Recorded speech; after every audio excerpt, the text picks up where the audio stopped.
ইসরায়েলের আস্তানা, ফিলিস্তিন রক্ষা করো, বিশ্ব মুসলিমরা ভেঙে দাও, গুড়িয়ে দাও। এই প্রতিবাদের অংশ হিসাবে আমাদের তো সেই সুযোগ হয়নি সরাসরি গিয়ে ওখানে অংশগ্রহণ করা, কিন্তু আমরা যে যার অবস্থান থেকে এই ঘটনার প্রতি তীব্র নিন্দা জানাচ্ছি এবং আমাদের মুসলিম ভাই বোনদের সাথে আমরা একাত্মতা ঘোষণা করছি।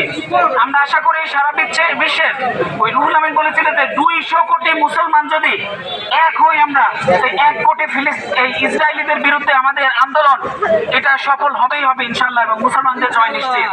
তাই আজকে এই Bauphal boys 08 public welfare student অ্যাসোসিয়েশনের পক্ষ থেকে আয়োজিত এবং সর্বসাধারণ উপস্থিতিতে আজকে যে বিক্ষোভ সমাবেশ এবং আমাদের যে এই হত্যার প্রতিবাদ সমাবেশ, এটা সফল করার জন্য আপনারা যে সকাল থেকে পরিশ্রম করেছেন, সবাই একাত্মতা ঘোষণা করেছেন, এই জন্য সবাইকে আন্তরিক কৃতজ্ঞতা এবং ধন্যবাদ জানাচ্ছি।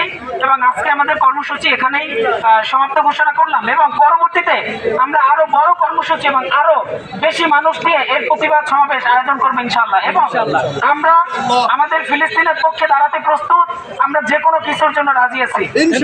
সবাই ভালো থাকবেন, নারায়ণ থাকবেন।